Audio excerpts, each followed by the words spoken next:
CRC 89.1 Radio y Cadena Radial Costarricense no se hacen responsables por las opiniones emitidas en este programa.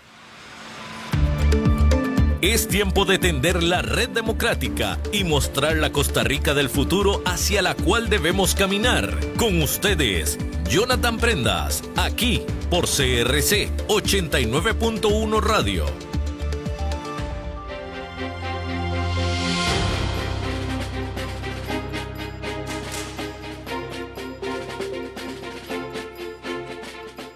Saludos, ¿qué tal mis buenos amigos de Red Democrática? Bienvenidos a un nuevo episodio del programa que se transmite de 10 a 11 de la mañana a la 89.1 frecuencia modulada para todo Costa Rica y también vía plataformas digitales en @CRC 89.1 Radio, @Jonathan Prendas, @Red Democrática, siempre de forma simultánea, generando conciencia, generando análisis, generando una posición en contexto para poder comprender qué está pasando dentro y fuera de nuestro país, y ahora en un año muy importante electoralmente hablando, pues en un entorno político que siempre hay que tener bajo el radar para poder identificar muchos elementos que nos ayudan a entender lo que pasa y no simplemente a asumir o no simplemente ver que lo que creo y lo que mi entorno de redes sociales cree es lo correcto para poder generar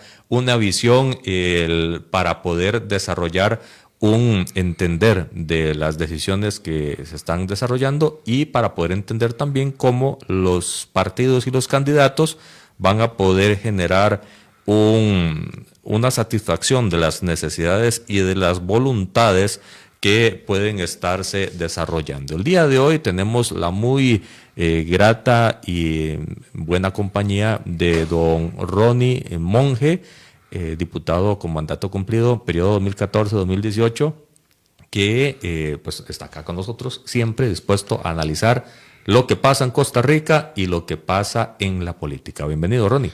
Muy buenos días a todos y todas. Gracias por la oportunidad, Jonathan, de compartir con tus oyentes cibernautas. Esto ya uno no sabe a cuánta gente hay que saludar cuando llega, pero totalmente. En realidad hay que tratar de incluir. Soy de las personas que pienso de que hay que incluir a todos para que se sientan parte de una familia, la familia que has creado a través de tu programa. No, y gracias a vos por esta voluntad de venir acá y por generar una conciencia. Porque muchas veces, Ronnie, más en los últimos años, la gente cree que lo que se ve en su Facebook, en su ex, en su Instagram, es la verdad absoluta de lo que pasa en el país. Y básicamente es lo que pasa en la burbuja de cada uno de nosotros.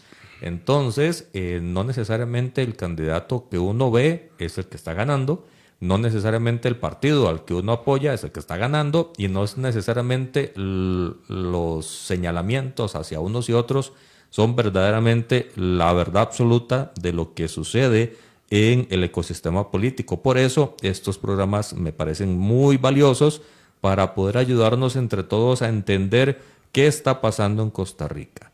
Y empecemos por una pregunta que me parece válida y que nos puede generar un contexto para empezar por la casa tuya, por Liberación Nacional. ¿Está jugando Liberación Nacional a ganar estas elecciones? ¿Está jugando dentro del Congreso a apoyar al candidato en el ecosistema político liberacionista para ganar las Suspiro. Suspiro y silencio. Claro, con los tacos de frente, lo mejor ni calentar, dijo. No, aquí ya en la primera sprint ya me voy a agarrar. Ya pido cambio. Listo. Vamos a ver. Todo partido desde su óptica y desde su sistema de creencias y de quienes manejan la campaña, evidentemente asumen que la campaña es para ganar. Tal vez no que están ganando, pero que lo que van a hacer si van atrás es para descontar diferencias y pasar, y dicen que caballo que alcanza gana. Uh-huh. O si voy adelante, consolidar cada vez más esa ventaja. Evidentemente que la estrategia que tiene Liberación Nacional, yo creo que no estamos hablando de novatos, es el partido más experiencia en el país, claramente tienen que saber que están partiendo con un rezago a hoy, porque la foto de las encuestas, de los sondeos y todo es hoy. Después de ese sondeo, después de todo eso, se empieza a armar una estrategia donde evidentemente es un candidato que, a diferencia de otros años, el candidato se metía en los procesos internos para apoyar grupos específicos para después tener su respaldo y aumentar su caudal electoral y ganar las convenciones internas. Esto no sucedió así. La experiencia de Álvaro es diferente. Más bien, los grupos buscaron a alguien porque no se sentían representados en ninguno de los precandidatos que existían en ese momento, y casi que lo jalaron, se brincaron requisitos, lo metieron y le dijeron: usted es nuestro candidato. Entonces, la estructura como tal no tiene deudas con el candidato, como en muchas veces se ha dado. Más bien uno podría decir, o yo podría decir, el candidato tiene deudas con la estructura. Y tanto así que vemos el panorama de lo que pasa en el Cantón Central de San José. ¿Cómo viste eso? Como el cantón, como la dirigencia del Cantón Central no tiene deudas, yo te busqué, no tengo por qué responderte. O sea, yo voy a ser autónomo y voy a tomar mis decisiones. Por primera vez creo que Liberación Nacional tiene una perspectiva o una oportunidad de la dirigencia para crecer sin tener esa deuda con el candidato y tomar decisiones no tan alineadas. De hecho, cuando usted va a una asamblea nacional del partido, lo que se dice en algún momento era que el candidato escogía 5, después 3 candidatos a diputados, pero lo cierto es que el 95% de los diputados electos en la fórmula para las elecciones eran línea del candidato. Tenían visado. Exactamente. O sea, a la gente se le llama y se le dice: muchas gracias, la próxima, o usted sí va. Entonces yo creo que ese fenómeno en este momento no se da. En la Asamblea Legislativa, lo mismo. O sea, creo que es una Asamblea Legislativa donde inclusive, bueno, ya Gilbert no está en la fracción, pero habían 2 diputados que estaban contendiendo contra él. Entonces, esos también son fuerzas que le generan no una cohesión dentro de la fracción. Y más bien me parece a mí que termina el candidato plegándose, aunque sea como estructura, por ejemplo, el proyecto de jornadas 4-3. La primera respuesta del candidato es: no vamos con 4-3. La mitad de la fracción le vota: sí, voy a votar vía rápida. Entonces, ya ahí hay una desconexión fracción-candidato, pero creo que de una manera política, entendiendo que no podía ir más allá de eso, buscan presentar una visión más que un proyecto, porque el proyecto ya está, una visión de consenso diciendo: bueno, vamos con vía rápida en 4-3, pero a cambio de estas cosas.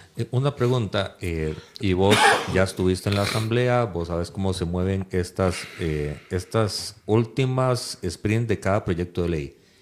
Liberación entró con una propuesta para salir en la foto de que cuando se apruebe, o entró con una propuesta para que el proyecto no se pueda ejecutar y al final, si se cae, sea por culpa de los demás, pero yo participé, yo intenté ayudar.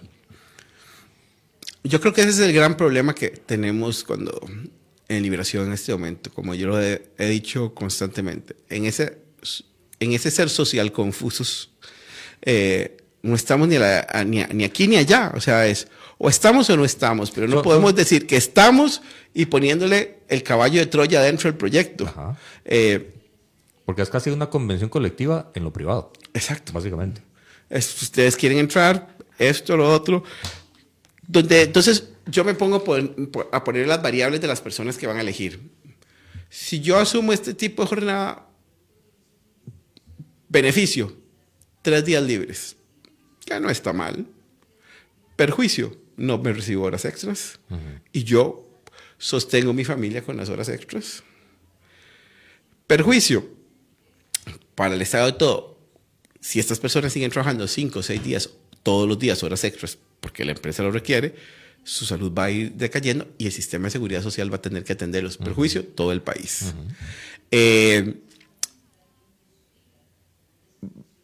Beneficio, país, con jornadas 4-3 hay que contratar nueva gente, lo cual implicaría que parte del sector que está buscando empleo podría haber abierto puertas para meterse en esa jornada de 3 días que la empresa necesita, seguir teniendo jornadas de 12 horas, pero que no encuentra cabida porque están ocupadas por personas que están haciendo horas extras.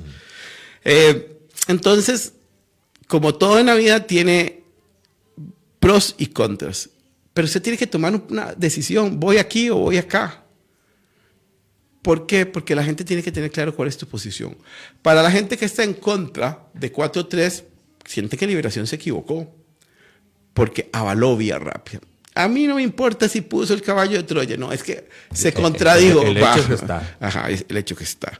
Para los que están a favor, ay, sí, qué bonito, viene a los votos, pero nos metió el caballo de Troya. Entonces, ¿con quién quedaron bien? O sea, yo creo que ni con ellos mismos. O sea, mi posición, mi creencia, porque hay gente, esta fracción particularmente, tiene ese desbalance que hay gente con una visión muy socialdemócrata y otros un poquito más de derecha, progresista en lo económico, digo yo. Entonces, esos equilibrios son complicados, pero hay que tomar decisiones. Yo hubiese preferido que si yo hubiese sido miembro del directorio del Partido de Liberación Nacional, les digo, este es un tema que queda a la libre, y si no, si quiere decir que es ideológico, impone línea de partido. Pero ahí quería llegar a ese punto, que dice que lo tocas. Si es una línea ideológica, ¿cuál es la ideología operativa práctica de Liberación Nacional hoy? Porque la sombrilla es tan grande, y me lo has dicho en otros momentos, es tan grande que entran todos. Y no por eso significa que es un partido sólido, significa que tiene que quedarle bien a todo mundo. Pero entonces, ¿cuál es la ideología hoy? Social confusa. Buena respuesta. O sea, es que no, o sea, yo creo, y es de las cosas que me mantiene a mí en Liberación Nacional, o sea, yo me considero una persona de vocación social, entendiendo que el sector privado tiene que tener las herramientas para trabajar y producir y lucrar, porque ningún Estado puede funcionar como debería siendo estatista. Eso es el error más grande y ha sido comprobado a lo largo de la historia de la humanidad. Ningún Estado puede funcionar si es Ya está al otro lado. toda la derecha y aquí no recibe nada para asegurar los servicios mínimos de un ciudadano, que es salud, educación, infraestructura, Política seguridad, política social. Pero tampoco puede subsistir si el sector económico no es pujante, creciente. Tiene que ser un sistema, un sector privado que crezca, pujante, que tenga las herramientas para generar riqueza, empleo, y que esa distribución de esa riqueza a través del sistema impositivo que tenga cada país pueda ser un país más equitativo. Nosotros somos cada vez más desigual, lo dice el índice de Gini. Pasamos en los últimos 40 años de ser uno de los países que generaban mayor igualdad a ser uno de los más desequilibrados. De hecho, que nos lleva a una respuesta súper importante, Jonathan, que es el modelo económico de generación de riqueza ha sido un éxito, donde hemos sido fracasos en la distribución. Sí, porque ahorita estamos en el punto medio, 0,49, si no me equivoco, es donde estamos.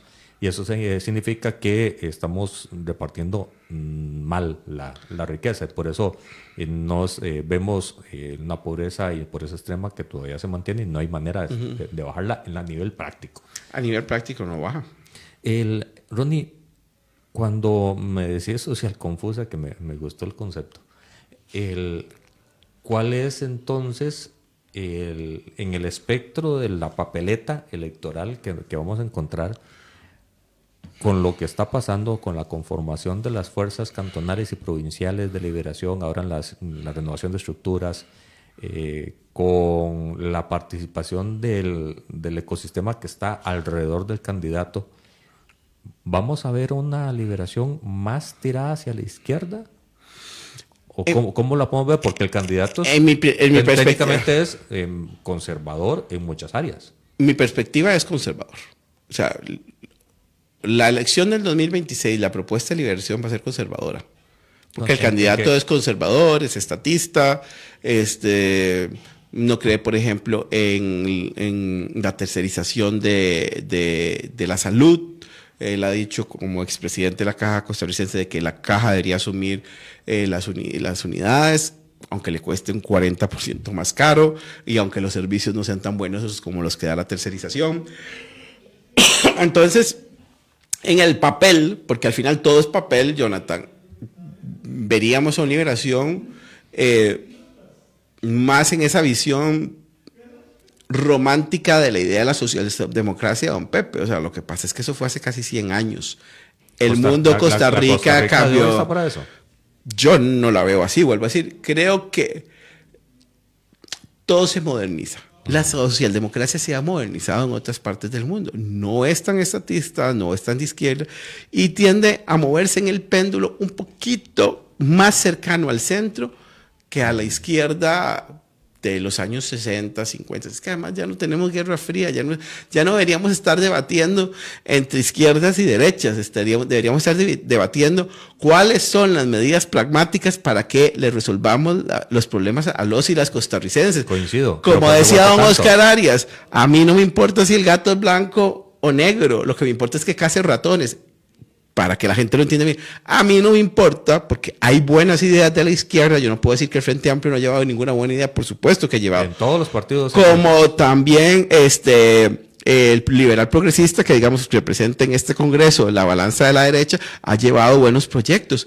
O sea, ¿qué es esto? O sea, no nos estamos debatiendo en el siglo pasado entre Rusia y Estados Unidos, entre la Unión Soviética, tan siquiera Rusia. O sea, se desarmaron los países. Y nosotros seguimos viendo esta cuestión, es que es bueno. Y por eso cuando a mí me decían, ¿por qué vos estás apoyando 4-3 y sos liberacionista? Y por supuesto, ¿por qué el apoyo? Porque es que ya sucede. Lo peor que puede tener un país, una sociedad, una familia es tener una realidad y negarse a esa realidad. Porque cuando usted se niega a esa realidad, todo está pasando por encima y está pasando mal. La gente no tiene días de descanso, están trabajando ya las 12 horas, los vas a reventar, los vas a enfermar, va a colapsar para ellos el sistema de seguridad social, va a pasar un montón de cosas y vos pensando de que no regulemos eso. La mayoría de las regulaciones en el mundo, Jonathan, y usted que también tiene mandato terminado, diputado, no son porque tenemos esa gran capacidad de lectura y visualizar lo que va a pasar en el futuro y armamos todo el esquema de previo. Está sucediendo una realidad y hay que darle respuesta a esa realidad regulatoria. O sea, aquí nadie, y voy a poner un ejemplo de algo que no está regulado en el país.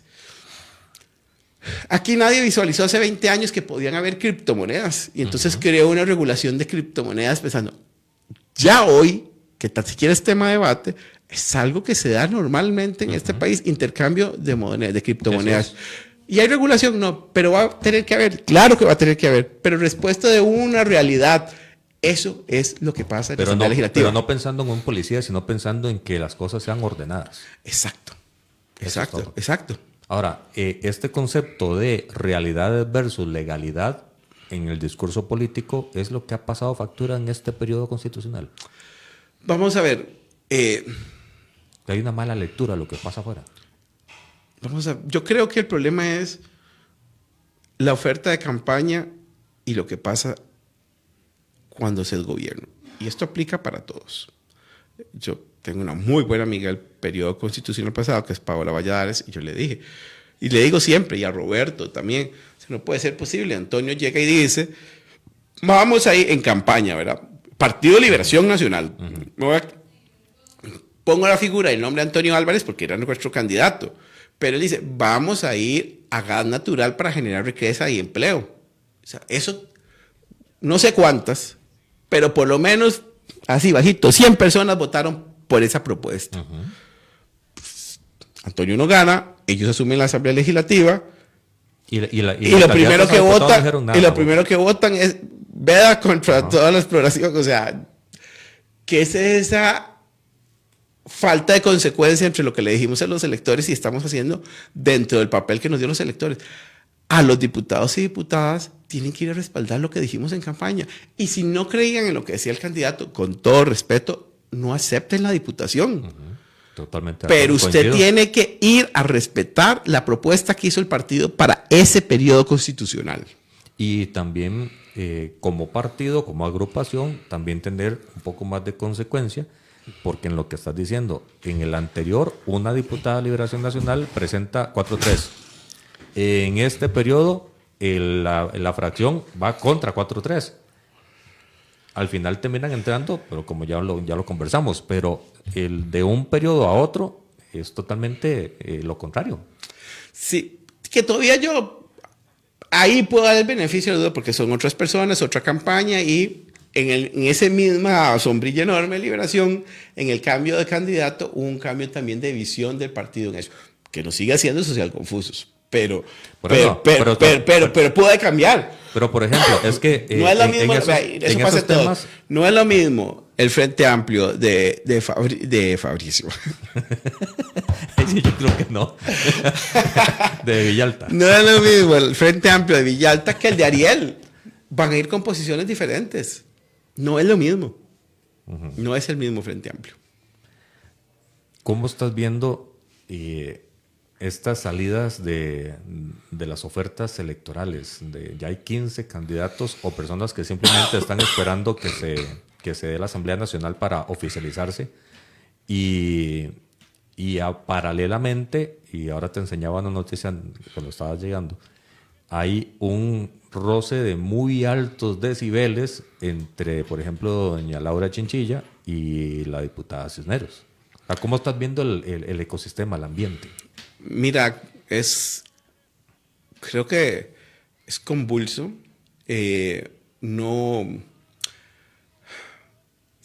Para los más viejitos como yo, que vieron Star Wars, cuando el lado oscuro empieza a crecer, es difícil el futuro ver, diría Yoda. ¿Cuál es el punto? Está todo tan moviéndose cada momento, cada instante, de una manera tan vertiginosa, donde todo cambia. ¿Y qué quiero decir con esto? Hace un año Natalia Díaz era ministra de la presidencia del gobierno, hoy es candidata de oposición al gobierno. Hace unos meses Nueva República era un coqueteo total, pero perdón, ayer los cerdos del anuncio de Fabricio Alvarado es un ataque a todo quien ha estado en el gobierno, incluyendo este. Disimuladamente, porque es un poquito aliado al gobierno, pero al final les dijo que son unos cerdos que están haciendo lo que les da la gana con el país. En un chat en el que estoy, un analista dijo, ojalá que alguien los fuerce a decir nombres.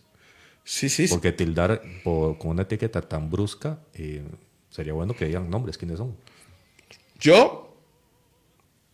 Si él no los pone, al buen entender todas las palabras, son todos quienes, y me incluyo, quienes hemos gobernado de una otra manera. Para él todos somos cerdos, excepto los cerdos que le pueden llamar ratas a otros conciudadanos. Esos son los que van directico al cielo.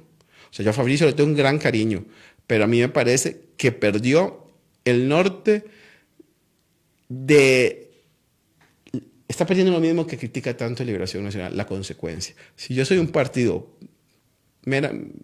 confesional de una u otra manera, con bases cristianas, donde el amor es usted no puede ir a tratar a nadie de cerdo.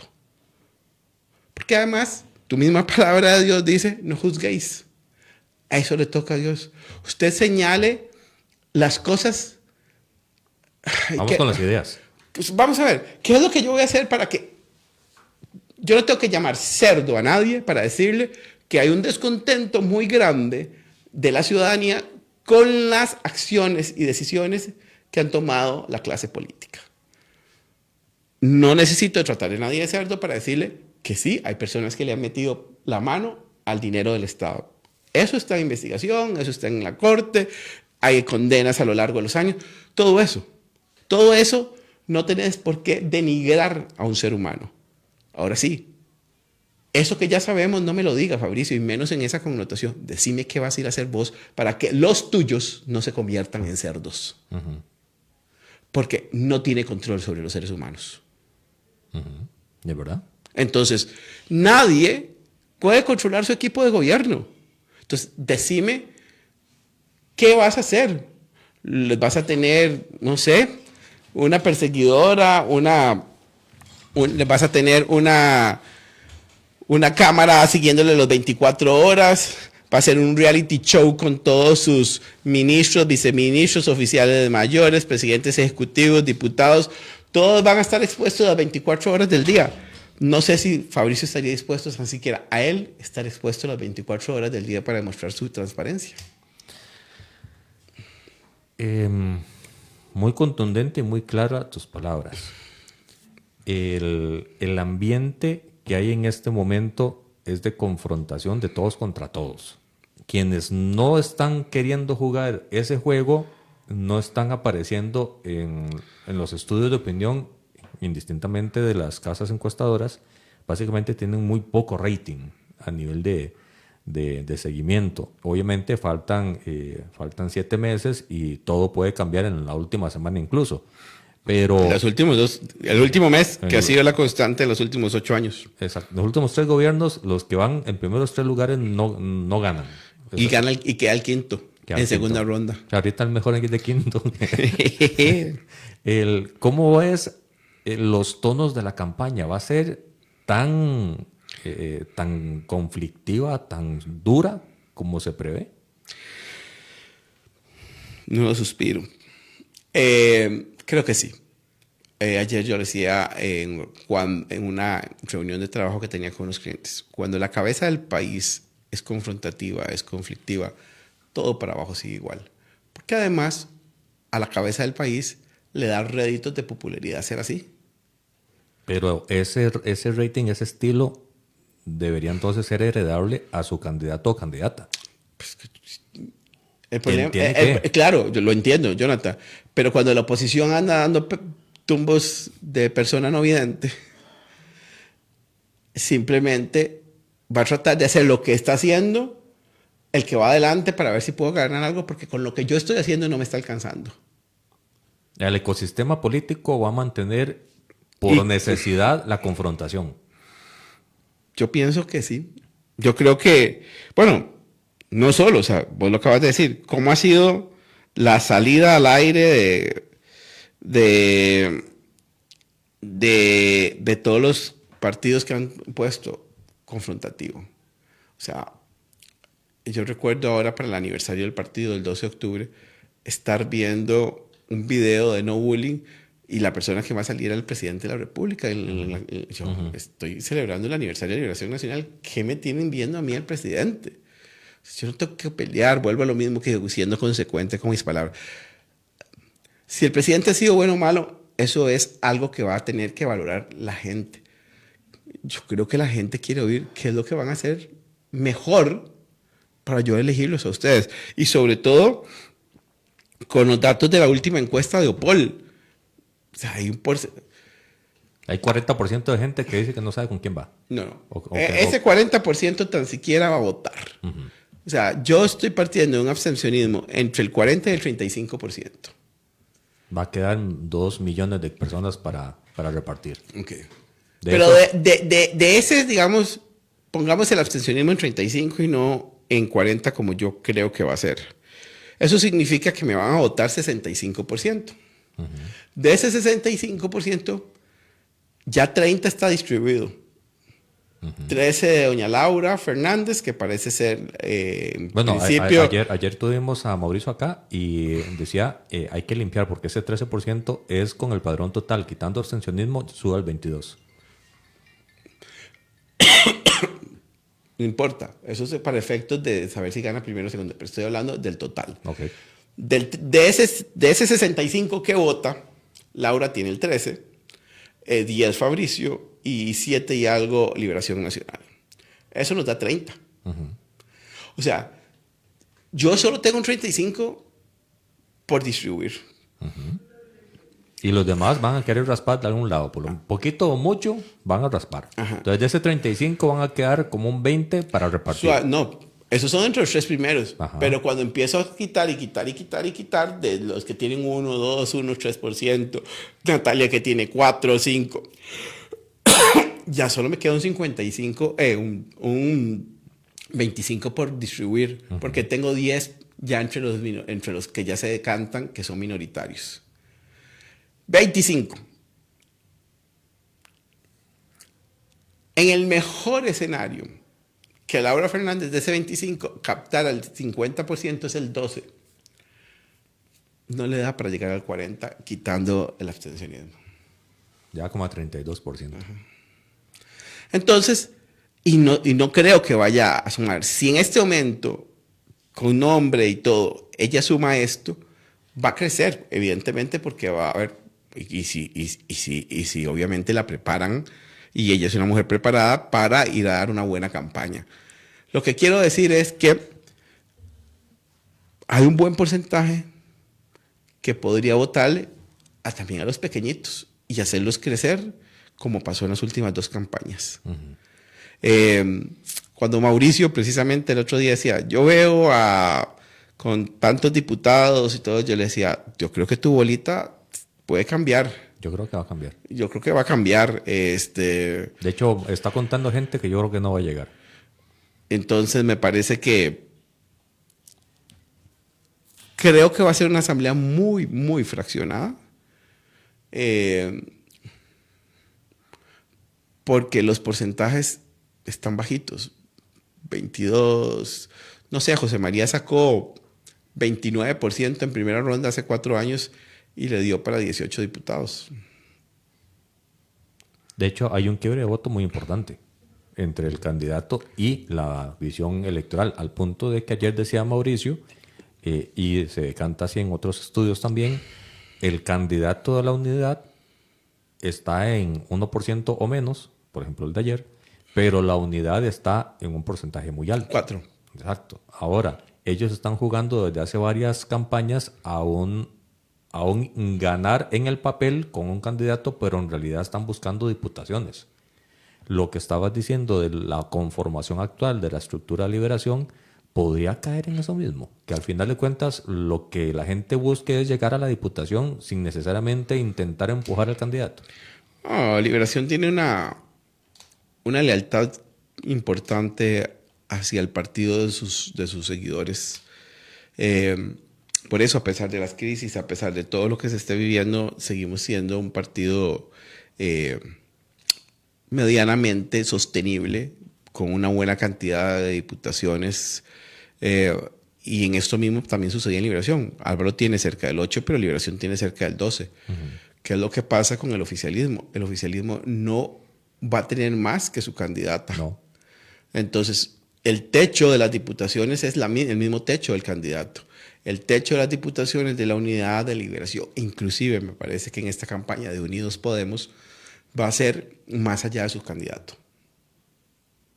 Y eso les va a permitir tener fracciones fuertes.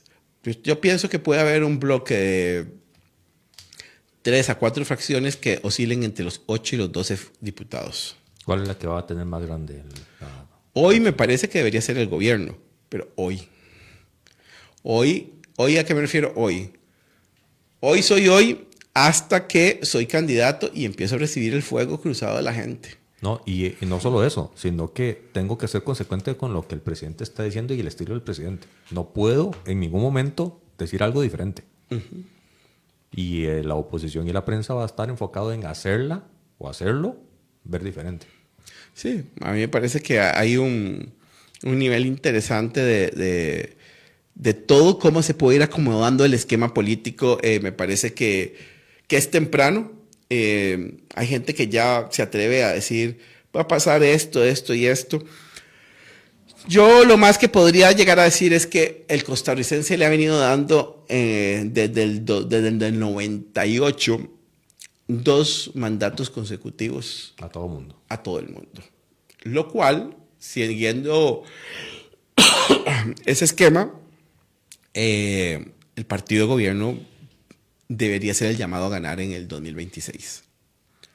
Pero creo que no con las diferencias y distancias que algunos sueñan o quisieran. Ayer, Mauricio, y qué bueno que tenemos este programa después de escuchar una encuesta, él decía, el gobierno tiene que tratar de ganar en primera ronda, porque en segunda pierde con todo el mundo con casi todo el mundo.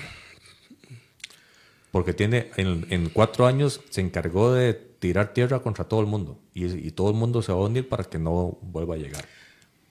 Una cosa es la unión de los partidos y otra cosa es la unión de sus votantes. Y yo puedo dar fe de eso en la campaña del 2018. Muchísimos de Liberación fuimos a darle respaldo al que hoy nos llama cerdos. Y ahí no éramos cerdos, ahí éramos bienvenidos. Y sin embargo, mi decisión electoral no se transformó en que la gente que votó por mí votara por él. Entonces, yo no creo que sea una fórmula absoluta. Creo que va a pasar mucho por... lo que sí es cierto es que en segunda ronda la gente vota en contra de. Y si el segundo lugar es una persona sin anticuerpos, sin mucho negativo, tiene mucho chance de ganar. Porque sí o sí, el gobierno tiene mucha gente que votaría en contra de ellos. En estos vaivenes, Ronnie, hay mucha piedra suelta dentro del entorno que va a hacer ruido cuando el agua va pasando. A nivel electoral también tenemos una solicitud de la Corte de levantamiento de la inmunidad contra el presidente, una directriz del Tribunal Supremo de Elecciones al gobierno, al presidente, de decir absténgase de decir ciertas cosas porque puede sonar como asistencia electoral hacia algún candidato o algún partido. La diputada Álvarez está queriendo llamar al presidente también a comparecencia en el Congreso. Está el caso Celso. Hay por lo menos 4 grandes piedras en el camino que puede ensuciar, pero también puede ser una oportunidad para el que la sepa aprovechar. ¿Cómo ves ese ambiente, esos temas dentro del gran ambiente electoral? Volvamos nuevamente a 2018. 2018, el tema que termina decantando los dos partidos o candidatos que llegan a segunda ronda es el tema de el voto de la Corte Interamericana sobre matrimonio igualitario. Todo suma y todo comunica. A partir de ahora, realmente tenemos un gran tablero de ajedrez, pero no jugando uno contra uno. Aquí jugando de derecha a izquierda y de norte a sur y de este a oeste. Y esa es realmente lo que hace interesante la acción de esta campaña electoral, porque el gran ganador va a ser el que se une a golpear al que tiene que golpear. Aquí hay gente que lo que parece interesarle son las diputaciones y se preocupa más por golpear al que va de tercero o al que va de cuarto y no al que va de primero. ¿Qué me dice a mí eso? Esa persona no quiere ganar. Hay más de uno que no quiere ganar, me parece. Hay más de uno que no quiere ganar. Quiere llegar a la asamblea. Quiere llegar a la asamblea. Lo cual no es malo. Jonathan, yo el otro día dije algo. Y no me voy a decir, hablando de doble postulación, a mí me parece que la doble postulación debería ser por ley. Yo también. Porque si usted está preparado para ser presidente y la gente te votó en buena proporción, qué bueno, no llegaste a ser presidente, pero vaya y ejerza su acción política desde la Asamblea Legislativa. Sea la cabeza de la oposición. Sea la cabeza de ese grupo de oposición que tuvo los suficientes votos para... claramente está que no podría darse en los casos de reelección de diputados, pero cuando no es así, yo pienso que debería ser así, forzosamente. Es más, para la gente que se queja tanto también de las pensiones de los expresidentes, yo creo que deberían tener un cupo en la Asamblea Legislativa también los expresidentes de la República en la formación de leyes. Me parece que este es un país que le corta la cabeza a la clase política y ya va siendo hora de que, aunque no haya reelecciones inmediatas, darle la posibilidad a quienes han tenido esa oportunidad de ejercer cargos importantes, de seguir estando en la esfera política, y no para seguir chupando, como pensarán seguro algunos, sino porque quien ha pasado por la presidencia de la República sabe qué pasa. Sabe qué pasa. Y yo creo que una de las grandes diferencias por la que Rodrigo Arias Sánchez ha sido presidente 4 años del Congreso, aún con una fracción de 18 diputados y con un gobierno muy fuerte que podía hacer y deshacer, ayudando a otros diputados en sus territorios para sumar votos, lo cierto es que todo el mundo le reconoce a don Rodrigo su habilidad y experiencia como 8 años ministro de la presidencia y ese contacto y ese conocimiento que tiene la Asamblea Legislativa. Cuando a mí la gente me preguntaba, ¿no ves más mal que Rodrigo Arias sea el candidato? Ahí no hay renovación. Entonces yo, con mucha sencillez, decía, decime a quién elijo si no es a Rodrigo Arias. Que tenga las características de Rodrigo Arias para llevar el Congreso. No hay para dónde ver. No hay para dónde ver. Devolvámonos un poquito, Ronnie. Todo comunica, pero estos 4 temas, ¿a quién benefician y a quién perjudican hoy? Es muy tierna la información. Celso puede ser un efecto, pero de bola de nieve que se lleva más a todo el mundo.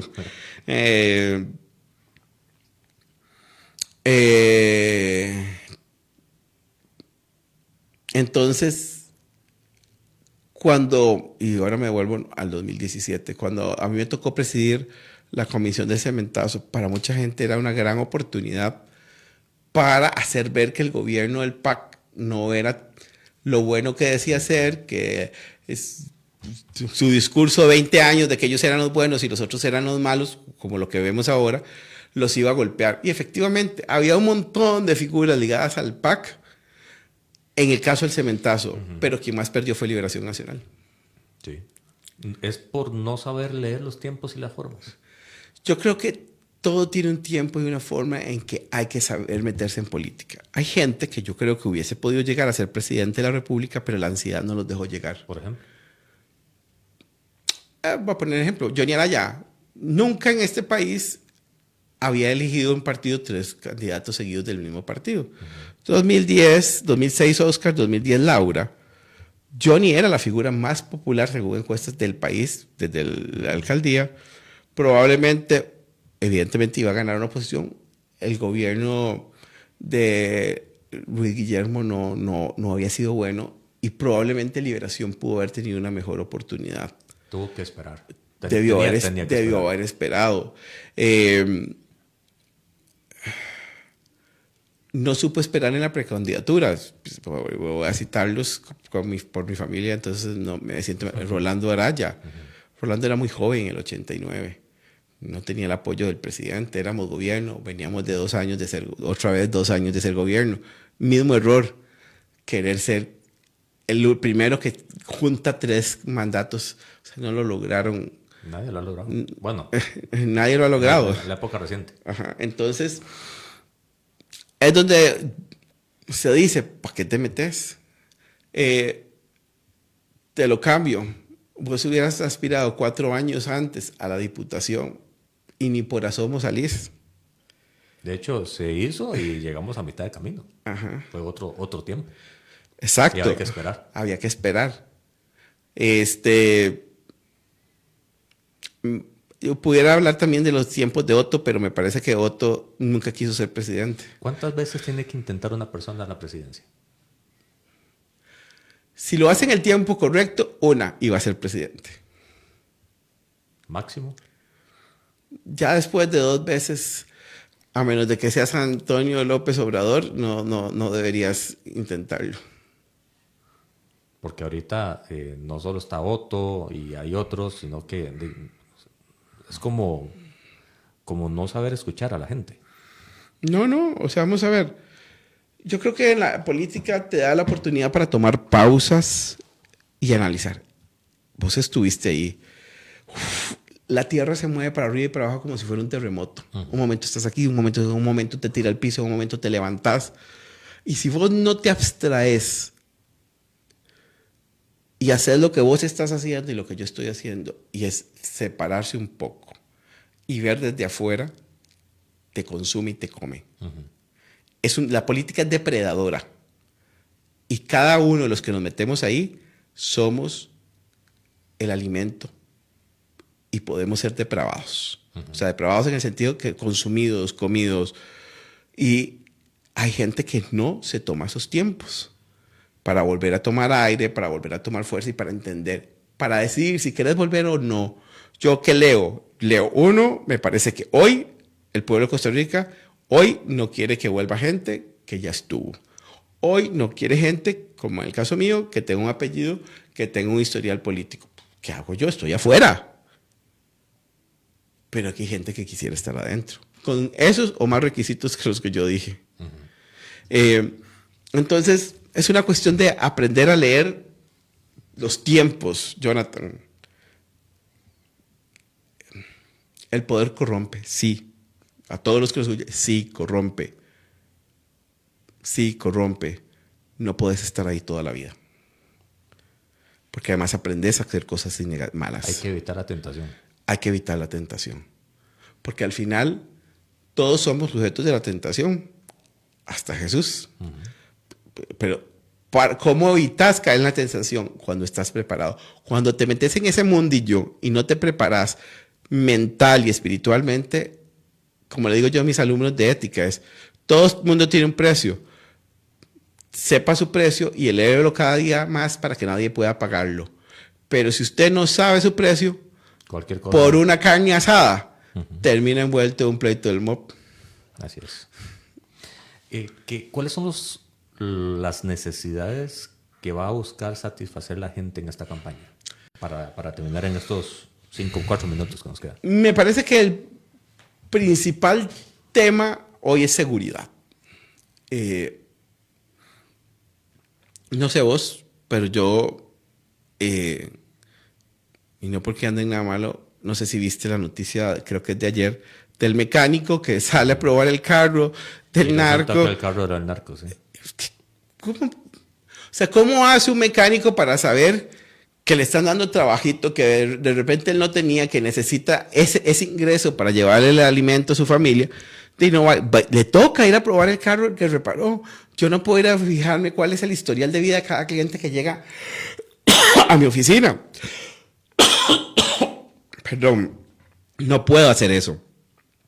Hago las debidas diligencias básicas, chequeo bases de datos, por lo menos eso es lo que yo hago. Y si me sale limpio, voy para adelante. O sea, si no me parece nada extraño. No puede ser posible que alguien por estar cumpliendo su trabajo termine muerto. Pero es que ese es un tema tan grande que encontrar la satisfacción y el sentimiento de seguridad no necesariamente es tan sencillo. Yo lo único que sí te puedo decir es que en el 2009 la campaña también versó sobre seguridad. Puedes ir a buscar a todos los medios. Sí, me acuerdo. En el 2014 no. Tan siquiera era tema de preocupación. En el 18 tampoco. Entonces, se hicieron cosas, no solucionó el problema. Porque el problema de la inseguridad es que burro sí suelto contra tigre amarrado. Mientras que nosotros andamos con pistolitas de salva, los otros andan como ametralladoras. Entonces la lucha es muy desigual. La lucha es muy desigual. Y entonces es necesario, por lo menos tomar acciones para que salgas tranquilo. O sea, a mí me encanta el Caribe. Pero honestamente no he vuelto a ir. Me da algo de inseguridad. Prevención. ¿Sí? ¿Para qué voy a ir a buscar a un lugar que yo ya sé que es inseguro?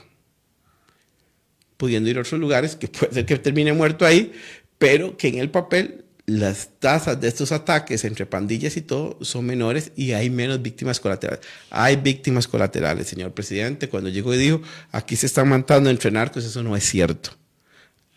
Y ayer quedó nuevamente demostrado. Un inocente termina muerto producto de un ataque entre pandillas. Rodney, para terminar, en la encuesta que sacó Mauricio ayer, el estudio de ayer, hay 3 que parecen estar claros arriba, 3 candidatos. ¿Los ves manteniéndose ahí? ¿Cuál es la gran ventaja de Álvaro Ramos? Y la gente va a decir, ya salió el liberacionista. Ya salió el perico. La gran ventaja de Álvaro, inclusive de Laura. A Fabricio lo conoce más del 90% de la población.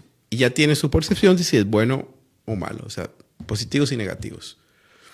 Su posibilidad de crecimiento es mucho menor.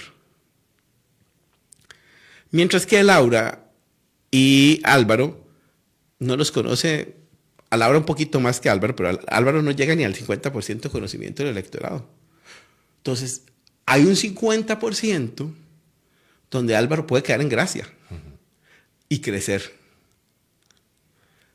Pero cuando usted está al tope de conocimiento y está al tope ahí, su posibilidad de crecer es baja. Es. Laura tiene creo que un 70% de conocimiento, tiene un 30% de oportunidades para crecer. Más todo lo que le mete, obviamente, doña Pilar y... No, el presidente no puede meterle. Pero bueno, directamente no, pero también ya ha demostrado que tampoco le interesa mucho respetar las formas. Entonces, creo que de esos dos me puedo equivocar, no tengo una bola de cristal, pero los que tienen oportunidad de crecimiento con los datos y los verías en segunda ronda los dos. Creo que puede haber una sorpresa a última hora. ¿A quién ves? Y revisamos en 7 meses. Esperemos a que estén todos. Y cuando están todos, yo te digo, hoy creo que la sorpresa podría ser Natalia, hoy. Pero falta consolidar todo ese juego de quiénes son los que en definitivo van en la papeleta de la presidencia. Muchas gracias, Ron. Para servirte, un placer y estar siempre con vos y poder compartir mis opiniones. Como siempre les digo, no se enojen, señores y señoras. Lo que yo digo son mis opiniones, no es la verdad. Y ni trato de inculcarles mi verdad. Nada más vengo por invitación de una persona que le tengo cariño a dar mi opinión. Muchísimas gracias y muchísimas gracias a todos los que han estado en sintonía de este programa en el canal de YouTube de la Fundación Red Democrática en unos minutos. Y mañana especial con PYME, con Viviana Madrigal. No se lo pierda.